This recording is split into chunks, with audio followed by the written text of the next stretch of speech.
Greetings from the National Productivity Development Department of the Ministry of Labor and Social Security here in Lusaka, Zambia.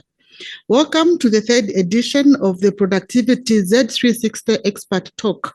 This is a program that is designed to feature eminent persons or experts in various fields. You may be aware that government is implementing a national productivity policy, which was launched in March 2021. Which is aimed at motivating everyone to work in a concerted manner to raise the levels of productivity in the country. In the previous discussion, we were talking about low productivity levels, and to be specific, the decline in labor productivity levels between 2019 and 2020 of 21%.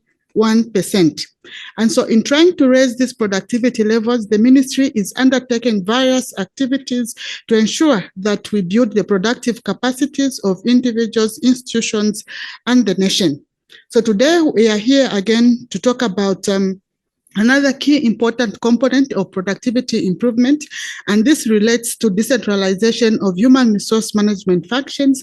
You may be aware that decentralization is a constitutional issue, and Article 147 of our Constitution, Amendment Act number 2 of 2016 provides for decentralization by devolution. So today's discussion is centered on decentralization of human resource. And we are actually featuring the Acting Permanent Secretary, Ministry of Labor and Social Security, who I will introduce in details before he starts his presentation. But to start with, allow me to invite the Director, National Productivity Development Department, who is also the Pan-African Productivity Association President, Mr. Cyprian Mayamba, to give us his productivity thoughts for today. So thank you very much. Mr. Mayamba, please take it up. Thank you, Moderator, Madam Yvonne, for the very good introduction to today's talk. And greetings to everyone who's joining us from wherever you are joining us. We are grateful that you are able to be with us during this talk. We are happy today that we are hosting two very prominent human resource management practitioners here in Zambia. The Acting Permanent Secretary for the Ministry of Labor and Social Security, Mr. Zechariah Luhanga, who is actually a fellow of the Zambia Institute of Human Resource Management. And also we have joining us as well, like Madam Yvonne has mentioned, Miss Veronica Lumbo, Director Human Resource at Zafico. And they'll be sharing with us their perspectives regarding the decentralization of the human resource management function and how this has implications for productivity. But to get that started, I want to share you one productivity nugget by one Paul Krugman, who said, productivity isn't everything, but in the long run, it is almost everything. A country's ability to improve its standard of living over time depends almost entirely on its ability to raise its output per worker. And here the emphasis on the output per worker is very, very timely in the sense that almost in every country where productivity levels have been raised, the contribution of the workers has been very, very critical. And for this reason today, we are focusing on the aspect of the human aspect in terms of its contribution to productivity. In fact, the National Productivity Policy has actually taken a human-centered approach to addressing the issues of productivity by looking at the abilities of the workers in terms of their skills, in terms of their knowledge, and in terms of their attitudes. And also, most importantly, in ensuring that we've got systems in place that can harness these abilities of the human factor to ensure that they, in combination with other factors of production, can lead to improved productivity. So once again, I'm happy that we've been joined by these two prominent experts on the subject matter today, who will be able to speak to the subject. And for you colleagues joining us virtually, we welcome you and we look forward to very, very engaging discussions. Thank you, Madam Moderator. Over to you. So my name is Yvonne Kanenganawila, and I'll be your moderator throughout this session. So allow me to give a profile of our key speaker this afternoon. So Mr. Zechariah Luhanga is currently acting permanent secretary under the Ministry of Labor and Social Security. Substantively, he is Director, Human Resource and Administration. He holds 2 masters, one in human resource management from the University of Lusaka, and the other one, Master of Arts in Gender Studies from the University of Zambia, and the Bachelor of Arts, Sociology and Development Studies from University of Zambia, alongside other professional qualifications. He comes to us with a wealth of over 29 years of practical experience in human resource management and administration in the public service. Mr. Luhanga previously worked as Deputy Permanent Secretary and Assistant Secretary, Office of the President, Eastern Provincial Administration. He also worked as Director, Human Resource and Administration at Ministry of Tourism and Commission Secretary at Teaching Service Commission, the position he held before he came to the ministry. So during his initial tour of duty, Mr. Luhanga worked as Provincial and District Social Welfare Officer in the Ministry of Community Development and Social Services. He is a fellow of the Zambia Institute of Human Resource Management, a wealth of experience indeed. And so today we are going to benefit a lot from this experience. So at this point, allow me to invite Mr. Zechariah Luhanga to give us his presentation, which is themed Decentralization of Human Resource Management Functions in the Public Service and an Implication on Worker Productivity. Mr. Luhanga, sir. Thank you, moderator, for giving me this opportunity to share with our dear colleagues out there.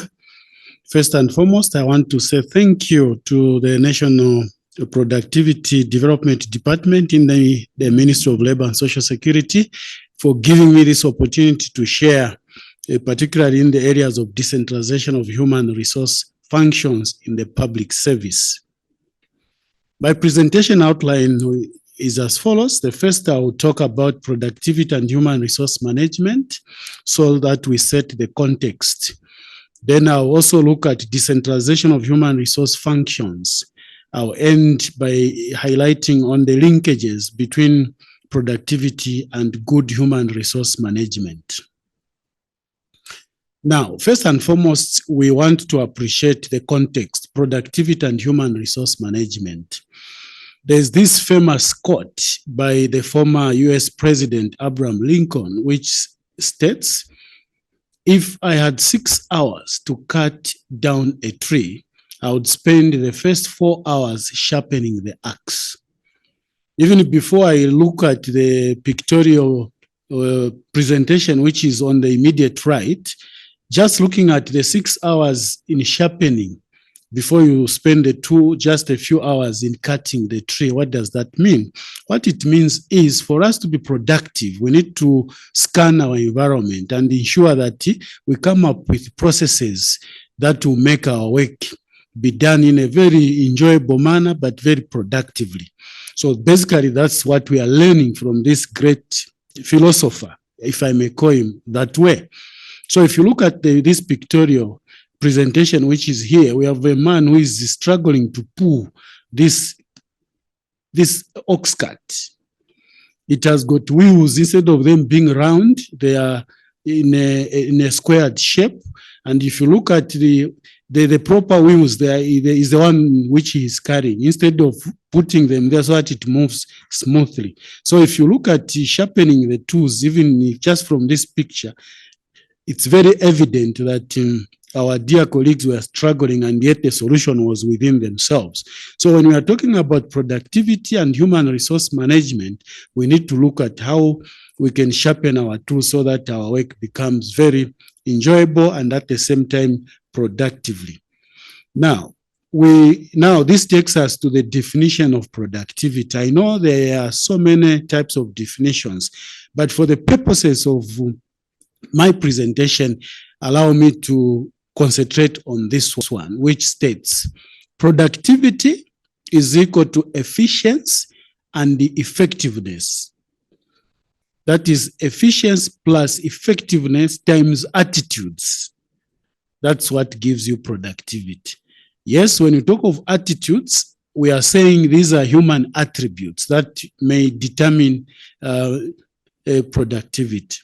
So basically what we are saying is, what is the definition of efficiency in this context? We are saying efficiency is how well resources that are inputs are utilized to create value or output. Then effectiveness, that is the extent to which results or outputs meet desired goals. So basically what we are saying, these are the expected results. So for you to say you are productive, it's a combination of both efficiency plus effectiveness crowned with attitudes.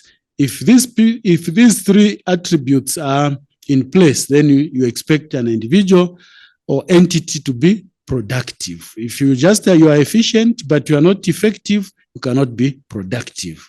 But above all, we are talking of attitudes. And since my presentation is on human resource, that is very critical. And we have always said in HR area that the best asset any entity can ever have is a human person, meaning you may have very best machinery. If you don't have personnel that are properly motivated, you cannot be productive. Hence, it's very important for us to appreciate that component. Now, that was just the background and setting the context of our presentation. We can now delve to a pointed one: decentralization of human resource functions. First and foremost, we want to appreciate the definition of decentralization. Decentralization in our context as Zambia has got 4 forms. Number 1, deconcentration. Number 2, devolution. Number 3, delegation. And the last one is privatization. For my interest in this presentation, I'll talk about delegation, because delegation is simply being given powers by the central. In this case, we are saying the Civil Service Commission, which performs functions on behalf of the president, who delegated to them, and they have also delegated some of these functions to the committees down, which are called human resource management committees.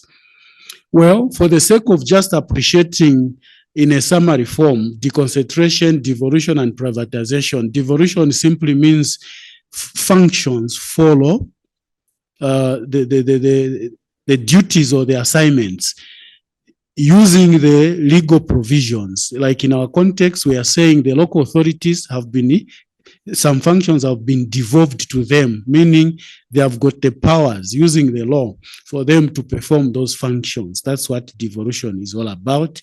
Whereas deconcentration, I always give an example, a ministry at headquarters, they have got provincial officers in the provinces. Technically, they report to their maybe PS at the ministry. Administratively, they report to the PS in the province, but they get some resources also from the center. That's what we say deconcentration. Privatization is purely private entity running the affairs. So like I said earlier on, for the purposes of this presentation, I'll talk about delegation. Like the moderator ably explained, Zambia has adopted decentralization by devolution, although other forms are also being implemented as guided by the Constitution and the National Decentralization Policy. So now if you look at why I talk about decentralization, particularly of human resource, why are we talking about this? Dear colleagues, we had serious challenges and I've just summarized them into 3. So the first aspect is that there were serious delays in processing of human resource management matters from the service delivery point to service commissions and vice versa due to lengthy and multiple levels for processing cases. Here, I always give an example of a teacher who is in Kasama, needs to be confirmed. What's the process? The process starts from the school. The head teacher has to write to the DEBS. That's the District Education Board Secretary, who writes to the Provincial Education Officer, who writes to the Minister of Education headquarters, who writes to the service commissions. How many layers? About 6. Then the commission again has to write to the ministry, PS, PO, DEBS, head teacher. Eventually, the teacher receives the letter. So you can see these 6 layers, you are times 2, 12. and coupled with human element. So people used to get frustrated to a point where others were even retiring. That's when they were being confirmed. Number two, crowding of strategic offices with routine and clerical work due to over-centralized decision-making systems. Surely, we have people at the center, the commissioners appointed by the president. We subject them to be doing clerical work instead of strategic work. So we are happy now that with this, they have been freed. What they now, our leaders do, they look at strategic issues. I always give an example. In the recent past, we had commissioners from the Teaching Service Commission who were going around looking at staff audit to see to what extent our people qualified, so that they can inform policy in terms of training. That's what we want, instead of what used to happen in the past. Then the other one is just inertia in handling human resource matters. As HR practitioners, when you have a file before you, you are seeing an officer, a person who has a family. So you need to deal with that file in a matter that will help and motivate the staff. What used to happen because of these layers I talked about, there were a lot of issues to do with it. Inadequate sense of accountability by responsible officers and supervising officers at lower levels. So this is why the reforms came about. Like we said, now here we are looking at the law. The law which has empowered the service commissions to delegate is the Service Commission Act number 10 of 2016. It has got adequate provisions which facilitated them to delegate. In our context, Zambia, we have a good number of commissions, such as the Civil Service Commission. They have delegated some of their functions to line ministries and also provincial centers. We have the Teaching Service Commission that has delegated some of their functions to all the 116 districts through the Human Resource Management Committees. We also have other committees, other commissions rather, that have also delegated using the Service Commission Act number 10 of 2016. Apart from that one, the commissions have come up with the policies, which policies and regulations have informed, or rather they are helping these Human Resource Management Committees at a lower level to perform their functions. So like I said earlier on, we have the committees at both ministerial level, province, district, and local authorities level. The functions which have been delegated include recruitment. You can see, like last year here in Zambia, the government advertised the recruitment of 30,000 teachers. This was done in 2 weeks' time. Why? Because the commission delegated the functions. Instead of 6 people at the commissioners, there are about 6 or so, plus the secretarial staff being troubled to deal with the over 100,000 applications. What happened? These were decentralized. So that's the beauty of decentralization. They were able to do this in a short time. Then it was not just in teaching service, also people under Ministry of Health, they also applied using this system. So you can see already the benefits, just talking of recruitment. The commission also has delegated promotion. The committees are able to substantively promote. Instead of you waiting for so long a period, through the delegated functions, they are able to promote. I always give example of my own ministry where we have a committee. The committee was able to sit and they promoted substantively the staff and confirmed some staff without any delays. And above all, discipline of some of the categories of employees. So this you can see what necessitated and what has also brought the aspect of decentralization. Now, there's one important aspect I always want to address when I talk about decentralization, because some people are worried to say, surely, do you think this decentralization will work now at a lower level without maybe some people being corrupted? No, the answer is no. Why? Because the Service Commission Act, to be specific, Section 31 of the Service Commission Act number 10 of 2016 has made a provision on the composition of human resource management committees. It's very clear. No one can wake up and come up with a committee. No. And this act had to pass through all the processes until finally the president assented to it. Number one, they should be head of each government institution. Number two, a union representative, and we all know unions are there for fairness. Then three, two persons from outside the public service. But these two people, one, they should be members of the Zambia Institute of Human Resource Management. We all know for you to practice human resource in Zambia, you should be certified by this institute. You should meet the certain criteria. Then also secretariat should also be people from the Department of Human Resource. So from experience, so far so good with these committees, with this team, we have been able to see that it's working and working very well. What is the status now? Here from Zambian point of view, what we are saying is, yes, like I said earlier on, the regulations and the policies were revised and issued. So as we speak right now, all the committees have these documents which they are using. Of course, commissions have appointed these committees up to the district level. Like I said, the Local Government Service Commission, the Teaching Service Commission, the Civil Service Commission, to mention but a few. All these have actually appointed the committees. The impact of decentralization on human resource management. The topic here is productivity, and we all know a motivated staff is a productive staff. So when the waiting period is reduced in them being confirmed, being promoted, even disciplinary cases being dealt with, automatically you expect the officers to be motivated.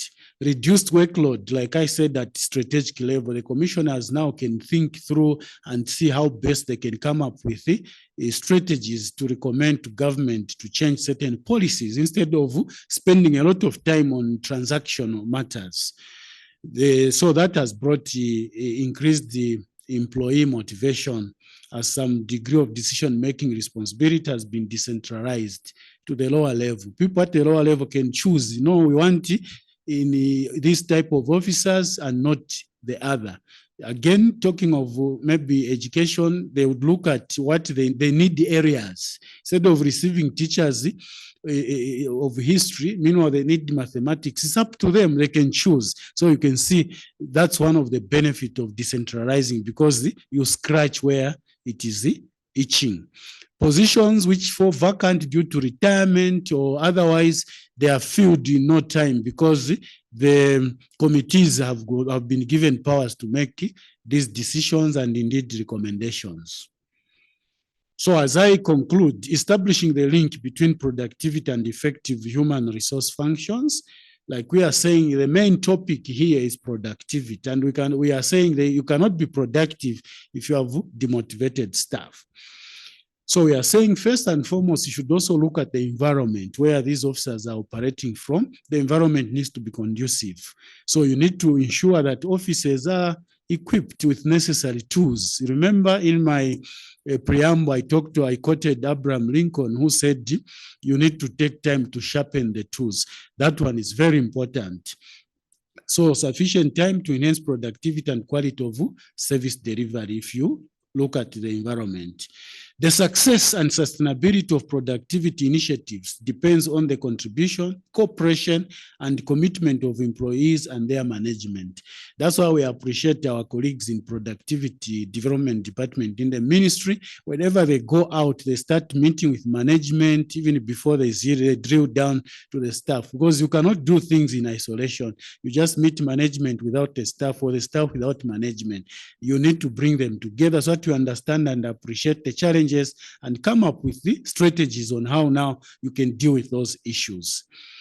To meet the ever-increasing demand of the public, the customers for quality services, government needs to improve its productivity.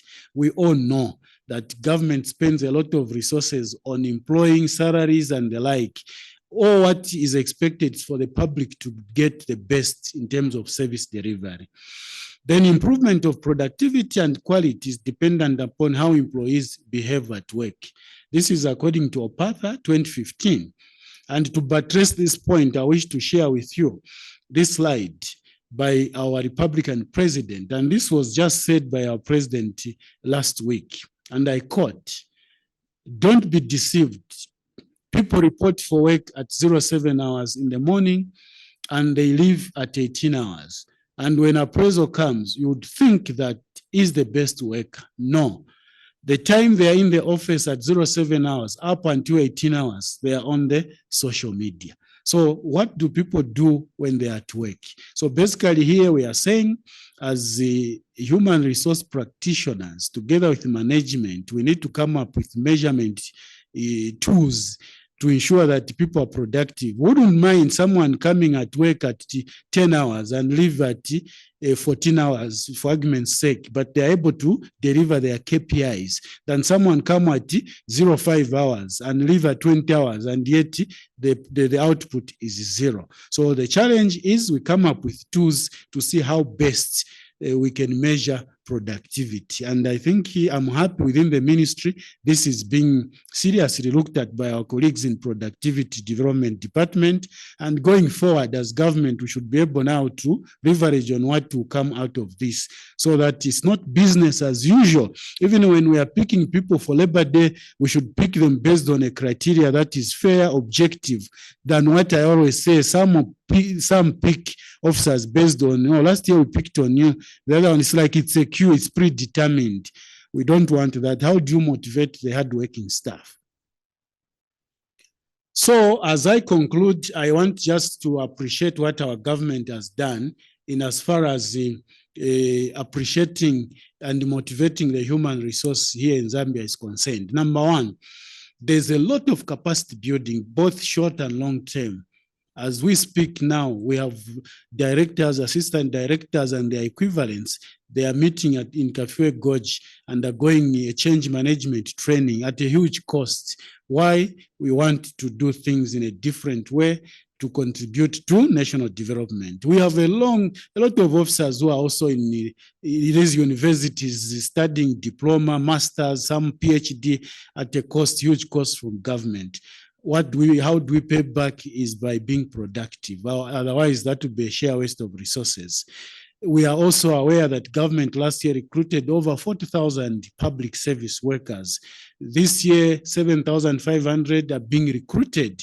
Next year, we have been told already 9,000 will be recruited. Now, if you look at the salaries which our public service workers get and just the supporting, that's a lot of money. But the expectation is these officers need to be productive so that government also is appreciated, for lack of a better term, based on what they are giving out through salaries, support, transport, stationery, mention it. Then also our president made a pronouncement that beginning next year, we have got an institute called the National Institute of Public Administration, NIPA, will be every civil servant who will be employed, you have to go through NIPA before they start doing the work. The idea is to ensure that they are productive, they appreciate government. Yes, going to university, getting a degree is one thing. Going into the field now to appreciate how government operates is yet another. So to bridge that gap, there's this initiative which our government has already pronounced itself to, and it will be operationalized next year. Like I said, the wage bill, it's over 90%. You find that it goes through salaries. Just 10% of the resources goes to developmental aspects. So how then can the Zambian people appreciate us? It's by ensuring that we give them the best of service they have ever received, so that we appreciate. And also they appreciate what we are doing. The last point here is the enactment of the Zambia Institute of Human Resource Management, Act number 3 of 2022.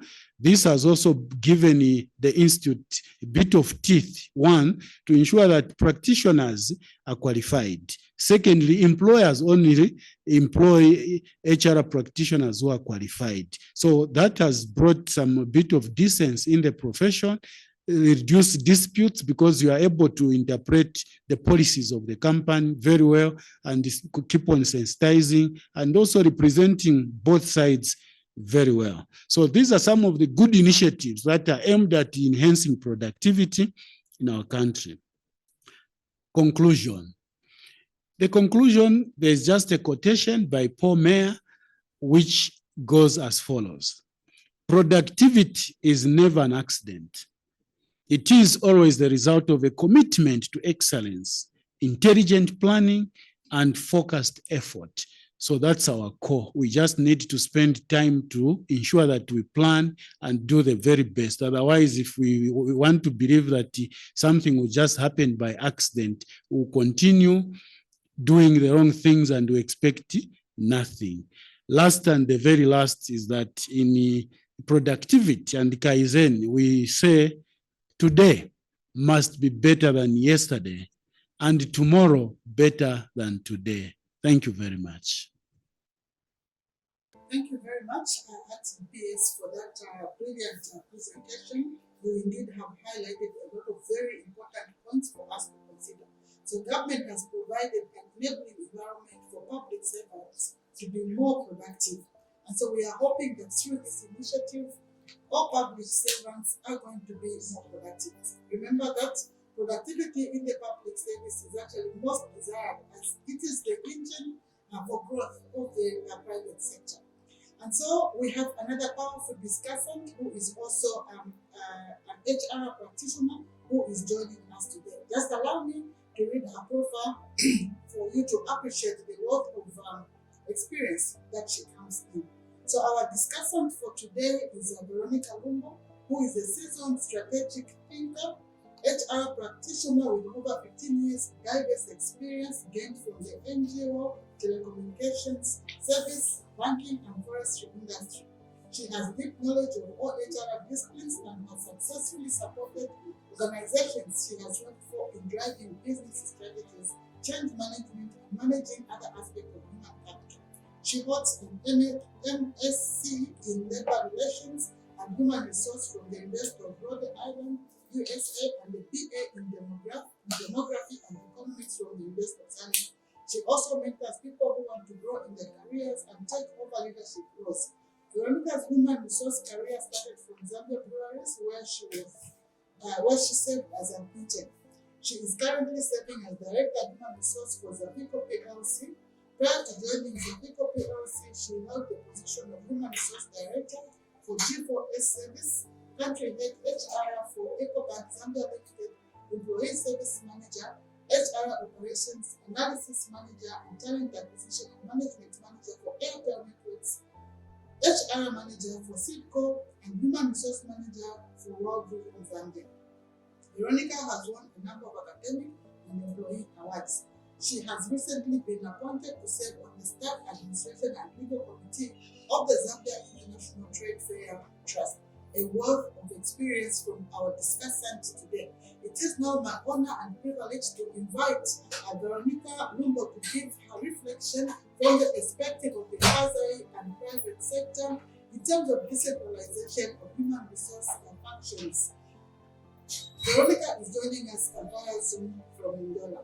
Over to you, Madam. Thank you, Madam Moderator, and good afternoon, everyone. Please allow me to share the experience that I've had working for multinational institutions and my current experience at Zafico, which is a quasi-government, on the impact that decentralization of human resource functions can have on productivity. I think I'll just supplement what the acting PS has shared, as he has already shared some of the things that I'm going to share with you. What we wish to note is the fact that human resource is actually a very critical role in any organization. And the way HR is placed in an organization would determine whether or not the organization will record high productivity or low productivity. So how we place the human resource function in any organization is actually critical. And I wish to look at the following factors that are mostly considered when decentralizing HR functions. Some of the factors were already presented by the acting PS, but I'll try and just maybe speak to them briefly. So the first factor that I wish to share with the listeners is the fact that the size of an organization is important. So you need to look at the size of the organization. If it's a small organization, then there is no need to decentralize the HR functions. But if the organization is huge, having a central human resource officer might not be effective or efficient, as there will be those challenges that we presented, delays in decision makings, and this will actually end up frustrating the employees. And once you have a disgruntled workforce or a demotivated or disengaged workforce, you don't expect to get optimal results from your employees, which ultimately affects the productivity of an organization. Then the other factor to look at is whether or not an organization is a multinational or not. So if an organization is operating in different countries, it is recommended that most of the human resource functions are decentralized in order for that organization to be effective or efficient. The other factor that needs to be looked at is the strategy of an organization. So what are you trying to achieve as an organization, or maybe even as a ministry? You can apply a one-size-fits-all solution, as there are different maybe strategies that are being driven. So maybe I'll give an example of where I was, where we were trying to increase the market share. Okay, so we had to customize the strategy, and we involved everyone. So it was from even the cleaners, they understand the strategy or what we were trying to achieve, because we customized it. And as HR, we were given that latitude to come up with the human resource strategy. So we felt part and parcel of the process, and we were able to support the organization in terms of recruitments. We understood the skills that we needed to put in place if we had to achieve our strategy, performance management. I actually like the quote that the acting PS gave us. So people were paid for delivering results and not for attendance. That's very critical. So if you decentralize your HR functions, your HR team will be able to monitor that, and they'll also ensure that there is consequence management for the underperformers. So promotions, they'll be done in real time. Your employees won't feel frustrated, since there's that latitude to make or the autonomy to make such decisions. Even when it comes to capacity building, as opposed to coming up with a generic training, maybe that might not even achieve the intended purpose for maybe other ministries or other organizations. If you decentralize the process, you actually give leeway for the various functions or ministries to come up with tailor-made trainings. And then the other one is the culture, especially if you're operating in a multinational environment. There is need, just to appreciate and respect various cultures that exist across the globe. I think even within the country. So if you've decentralized your HR functions, they'll be able to take care of such differences. The other factor is the different time zones. If you're operating in a multinational organization arrangement, if you decentralize your functions, it actually improves your effectiveness and the efficiency. I'll give an example of, simple issues that might actually frustrate employees, like processing a funeral grant or even a salary advance. If you have maybe a central office that's processing these, and the person who's supposed to approve such requests is operating from maybe a country that's ahead of you or behind you, that will actually result in delays. The same applies to business decisions that have to be made in real time. So that might actually end up affecting the services that you are delivering to your customers. And then the other item or factor that needs to be looked at is the nature of the business. So how competitive is the environment that you're operating in? So right now, we have a lot of competition, and people can easily substitute the service. So if you delay in providing that service, it will actually affect your productivity. I remember in my past job which was very competitive, and we could not afford, not even to dose a bit, because competition would hijack your idea or even a project.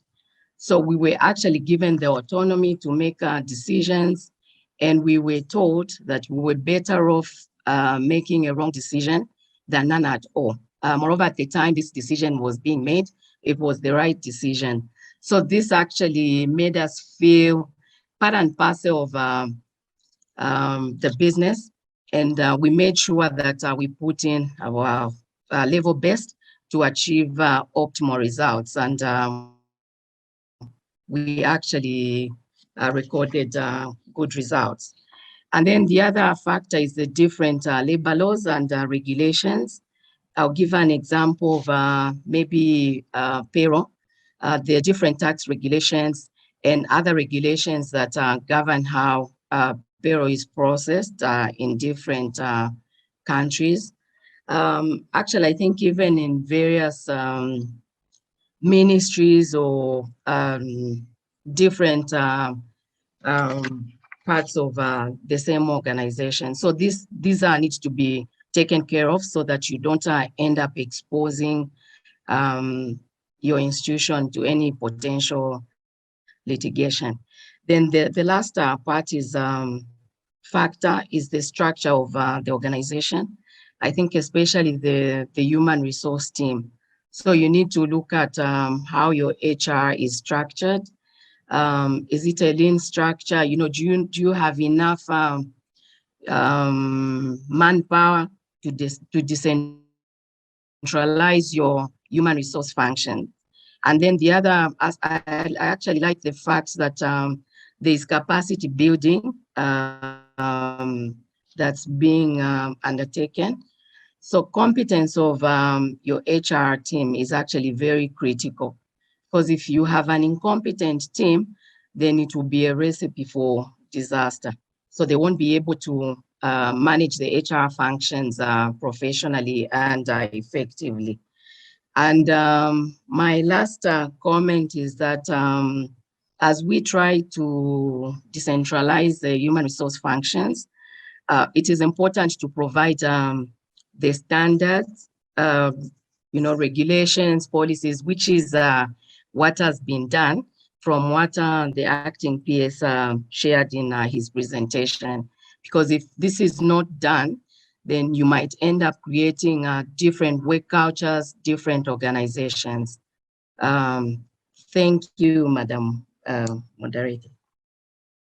Thank you very much, Veronica, all the way from Ndola, for joining us to give us that perspective of decentralization with different scenarios for the private and the quasi-government institutions.